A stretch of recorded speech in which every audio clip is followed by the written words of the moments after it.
안녕하세요. 새벽의 축구 전문가 페노입니다. 토트넘이 비수마의 영입을 확정지었는데요. 기본 이적료 2,500만 파운드와 보너스 조항 1,000만 파운드까지 이적료는 최대 3,500만 파운드로 추정되고 하나로 약 560억가량의 비수마를 영입했습니다. 비수마가 지난 시즌 프리미어리그 내에서도 가장 뛰어난 미드필더 중 한 명이었다는 것을 생각하면 토트넘은 상대적으로 저렴한 금액의 비수마를 영입했고 비수마의 계약기간이 1년 남았기 때문에 이적료를 낮출 수 있었던 것으로 보이는데요. 기본적으로 비수마는 수비형 미드필더 자리에서 뛰어난 활약을 보여주고 있는 선수입니다. 비수마가 프리미어리그로 처음 왔을 때는 크리스 휴턴 감독 체제에서 4-3-3 전형의 중앙 미드필더로 뛰었는데요. 중원 싸움과 볼을 전진시키는 데 강점이 있었던 비수마를 중원에서 활용하려는 전략이었지만 비수마가 공격에 가담했을 때 창의적인 패스를 보내주거나 득점을 만들어내는 역할에는 크게 좋은 모습을 보여주지 못했습니다. 그러나 포터 감독을 만나면서 비수마의 역할에 큰 변화가 생기기 시작합니다. 포터 감독 또한 처음에는 비수마를 4-3-3의 중앙 미드필더로 기용했지만 비수마의 중원 싸움과 수비적인 능력을 극대화시키기 위해서 비수마를 조금 더 수비적으로 내린 4-2-3-1 그리고 3백이 브라이튼의 메인 전술로 자리 잡은 이후에는 비수마를 3-5-2 전형에서 수비형 미드필더 혹은 3-4-3 전형에서 중앙 미드필더로 기용하고 있는데요. 3-4-3 전형을 사용할 때도 수비할 때는 측면 공격수 한 명이 중원으로 내려와주면서 사실상 3-5-2 전형을 만들고 비수마가 수비형 미드필더 자리에서 플레이할 때가 많습니다.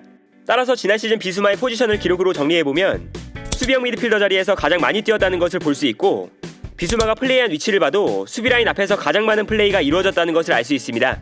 경기 장면을 봐도 비수마가 프리미어리그에서 처음 뛰었을 때는 3명의 미드필더 라인에서 수비형 미드필더 앞에 위치하는 중앙 미드필더였는데 지난 시즌에는 3명의 미드필더 라인에서 비수마가 수비형 미드필더로 뛰고 있는 것을 볼 수 있습니다. 실제로 브라이튼의 패스맵을 보면 중원에 3명의 선수가 배치될 때 비수마가 수비형 미드필더로 뛰고 있는데요. 여기서 비수마는 수비적인 측면에서 매우 뛰어난 활약을 보여줬습니다. 기록으로 보면 비수마는 경기당 태클 성공 횟수가 90분당 3.2회로 프리미어리그에서 가장 높은 수치를 기록했고 태클 성공률도 82.6%로 매우 높았습니다. 그리고 인터셉트는 90분당 2.1회로 프리미어리그 미드필더 중에서 가장 많은 인터셉트를 기록했는데요. 또한 중원 싸움에서 비수마는 아주 좋은 모습을 보여주고 있는데 볼경합 상황에서 승률이 59.7%로 프리미어리그의 미드필더 중에서 두 번째로 높은 승률을 보여줬습니다. 여러 기록을 살펴보면 비수마는 지난 시즌 프리미어리그에서 수비적으로 가장 뛰어난 미드필더였는데요. 토트넘 선수들과 기록을 비교해봐도 태클 성공 횟수, 인터셉트, 볼경합 상황에서의 승률까지 모든 기록에서 비수마가 가장 앞서 있다는 것을 알 수 있습니다. 따라서 비수마의 영입은 토트넘의 중원 싸움에 큰 도움이 되는 영입인데요. 이때 토트넘은 비수마를 활용해서 3-4-3과 3-5-2 전형을 병행할 수 있다는 것도 장점입니다. 브라이튼이 수비할 때는 3-5-2, 공격할 때는 한 선수가 올라가서 3-4-3 전형을 만드는 만큼 비수마는 두 가지 포메이션에서 모두 뛸 수 있는 선수인데요. 특히 지난 시즌 콘테 감독의 고민은 3-4-3 전형을 사용했을 때 손흥민이나 쿨루셉스키가 중원 싸움에 가담하는 역할을 수행하는 선수들이 아니라서 중앙 미드필더 2명으로 경기를 운영하면 중원의 선수의 숫자가 부족해지고 중원 싸움에 문제가 생길 수 있다는 약점이 있었습니다. 그러나 비수마가 선발로 나오기 시작하면 비수마는 활동 반경도 워낙에 넓고 중원에 2명을 배치해도 충분히 중원을 장악할 수 있는 중원 싸움 능력을 가지고 있기 때문에 좀 더 안정적으로 경기를 운영할 수 있는데요. 무엇보다 비수마는 볼을 잡았을 때 드리블 능력이 뛰어난 선수라서 볼을 전진시킬 수 있다는 강점 또한 가지고 있습니다. 벤탄쿠르나 스킵, 호이비에레가 중앙 미드필더로 배치될 때는 드리블에 뛰어난 선수가 없어서 볼을 전진시키는 데 어려움이 있었는데요. 결과적으로 손흥민이나 클루셉스키가 내려와서 볼을 받아주고 볼을 전진시킬 때가 많았습니다. 하지만 이제 중원에 비수마가 배치되면 비수마가 볼을 가지고 올라갈 수 있기 때문에 손흥민이나 클루셉스키가 내려오는 빈도가 줄어들고 좀 더 높은 지역에서 플레이할 수 있는데요. 실제로 비수마의 히트맵을 보면 비수마가 하프라인 아래에서도 많이 움직이지만 높은 지역까지 올라가서 플레이하는 빈도 또한 상당히 많다는 것을 알 수 있습니다. 그리고 이처럼 비수마의 활동 반경이 넓기 때문에 중원에서 공수양면으로 큰 도움이 되는 것인데요. 여기에 더해서 토트넘은 호이베르, 벤탄쿠르, 스킵까지 수비형 미드필더의 유형의 선수들이 아니라서 3-5-2 전형을 사용했을 때 수비형 미드필더 자리에 배치될 선수가 없었는데 이제는 비수마를 중심으로 3-5-2 전형을 만들면서 미드필더 숫자를 3명으로 늘리고 중원 싸움을 강화할 수 있다는 게 장점이라고 할 수 있습니다. 그리고 3-5-2 전형을 만들었을 때는 호이비에레가 좀 더 높은 위치에서 플레이할 수 있는데요. 호이비에레는 공격적으로 올라갔을 때 공간으로 침투해 들어가는 움직임이 좋아서 공격에 도움을 줄 수 있는 선수지만 3-4-3 전형을 사용할 때는 호이비에레가 수비에 좀 더 신경을 써야 하는 만큼 올라가서 공격에 가담하는 빈도가 줄어들 수밖에 없었습니다. 따라서 비수마를 중심으로 3-5-2 전형을 만들면 호이비에레의 공격적인 플레이가 좀 더 살아날 수 있다는 것도 긍정적인 부분이라고 할 수 있습니다.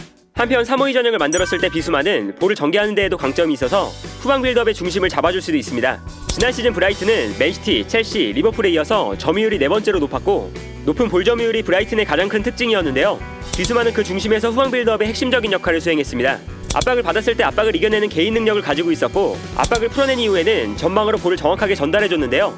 예를 들면 브라이튼이 이처럼 상대의 압박을 받고 있는 상황인데 이때 비수마가 빠르게 수비라인 앞으로 움직여주면서 볼을 받아주기 위한 움직임을 가져가고 브라이튼은 비수마에게 볼을 보내주면서 압박을 풀어낼 수 있었습니다. 그리고 여기서 볼을 끌고 전진하는 모습까지 보여주는데요. 이처럼 비수마가 수비형 미드필더 자리에서 수비적으로 뛰어난 모습을 보여주고 동시에 빌드업에도 좋은 모습을 보여줬던 만큼 비수마의 영입은 토트넘에게 여러모로 좋은 영입이라고 할 수 있습니다. 또한 비수마는 콘테의 전술에도 적합한 선수입니다. 콘테는 3백을 사용할 때 3백의 좌우 중앙 수비수가 순간적으로 오버래핑을 시도하고 공격의 숫자를 늘려주는 전략을 자주 사용하는데요. 이때 토트넘의 미드필더들은 적절하게 측면으로 움직여주면서 중앙 수비수가 비워놓고 올라가는 공간을 커버할 수 있어야 합니다. 그리고 지난 시즌 브라이튼의 전술을 보면 시즌 후반기에 측면 수비수인 쿠쿠렐라가 3백의 왼쪽 수비수로 나왔는데요.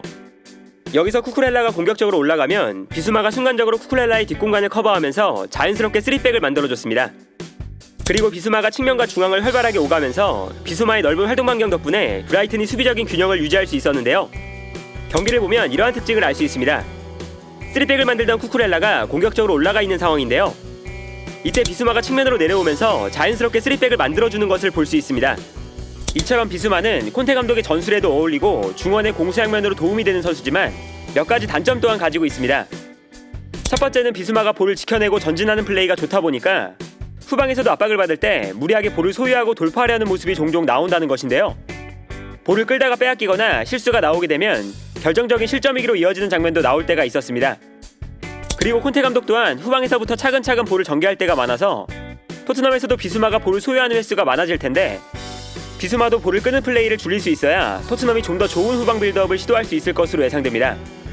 그리고 비수마는 준수한 볼 전개 능력을 가지고 있지만 전체적인 공격을 주도할 만큼의 볼 전개 능력이나 창의적인 패스를 보여주는 선수는 아니라서 토트넘은 현재 비수마, 호이비에르, 벤탄쿠르, 스킵으로 이어지는 중원 라인이 3-4-3 혹은 3-5-2 어떤 전형을 사용하든 여전히 공격을 풀어주는 데에는 부족함이 있는 라인업이라고 할 수 있습니다. 따라서 비수마를 영입한 이후에도 토트넘은 에릭센, 파케타, 메디슨처럼 창의적이고 공격적인 미드필더의 영입을 원하고 있는데요. 특히나 3-5-2 전형을 사용했을 때 비수마가 수비적으로 많이 뛰어줄 수 있기 때문에 에릭센 같은 미드필더를 앞선에 배치하면 에릭센이 공격적으로 올라갔을 때 비수마가 에릭센의 뒷공간을 커버하면서 에릭센의 수비 부담을 줄여주고 에릭센의 공격력을 극대화시키는 전형이 가능합니다.